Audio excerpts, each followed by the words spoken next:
Between 1980s and 1990s, illegal poaching and trade of endangered animals has been a huge issue in Africa.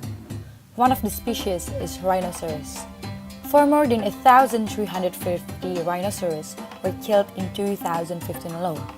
The black rhino, which overall major population is in Africa, has decreased by 83% since 1980, where 1,342 were killed. Besides, the white rhino had been reduced to just 20 at the turn of the century. Rhinos are killed for their horns. This process is called horn poaching. People in Asia believe that the horn can be used to treat hangover, impotence, fever, even cancer. Until 1983, WWF International and IUCN published the result of a pharmaceutical study that proved that there was no evidence at all that rhino horn had a medical effect to cure the disease. Rhino's horn only consists of keratin, same material as our hair and nails. Illegal poachers are now being supplied by international criminal gangs with sophisticated equipment to track and kill rhinos down, such as guns, grenade, night vision, low-flying helicopters. They use this gun before taking the horn off and leaving the rhino to wake up and bleed to death painfully and slowly. Poachers are often armed with guns themselves, making them very dangerous for the rangers who put their lives on the line to protect rhinos. But you guys are probably wondering why all of these matter to us. Is this something that we should be concerned about? As a human, we are on the top of the great chain of being, so it means we are considered superior to all other creations, including animals and plants. But it doesn't mean we are supposed to treat them that way. Ecocentrism breaks down the perspective of anthropocentrism, which limits ethical enforcement only to the human community.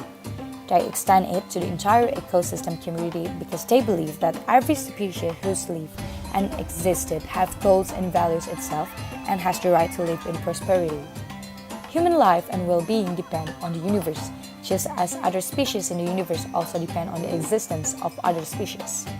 Rhino itself is one of the most iconic animals in Africa. They have rights to be protected. In an effort to stop rhino poaching, the Rhinoceros Enforcement Task Force of the Convention on International Trade in Endangered Species of Wild Flora and Fauna, or CITES, banned international trade in this product in 1977. Some rhino populations started to recover in Africa and Asia following the implementation of conservation programs. However, armed conflict and political instability in parts of Africa, as well as a resurgent demand in Asian markets, have been undermining those efforts in some areas. The government should make an action of dehorning. What is dehorning?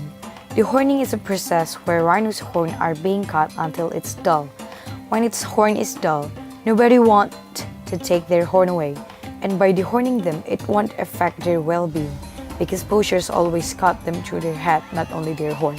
So, if the rhino populations are controlled and its horns are trimmed regularly, poachers most likely will lose their horn supply. Now, many non-profit organizations have started some action to raise all the awareness of rhinos. Save the Rhino, for example, ensure that ranger teams who protect rhino have the kit they need to do their job by providing the best basic like good quality shoes, backpacks, and accommodation, and expand canine units across the project they fund to help apprehend poachers. Wild Aid in Vietnam, one of the countries which has the highest demand in rhino, put a lot of effort into reducing rhino horn demand in China and Vietnam. Its nail biter campaign, developed in partnership with the African Wildlife Foundation, focuses on the fact that rhino horn is no more effective than biting one's own fingernail. Its ambassadors include celebrities such as Sir Richard Branson, actress Li Bingbing, actor Chen Kun, actor and singer Jing Boran, and others in China, and 26 celebrities in Vietnam.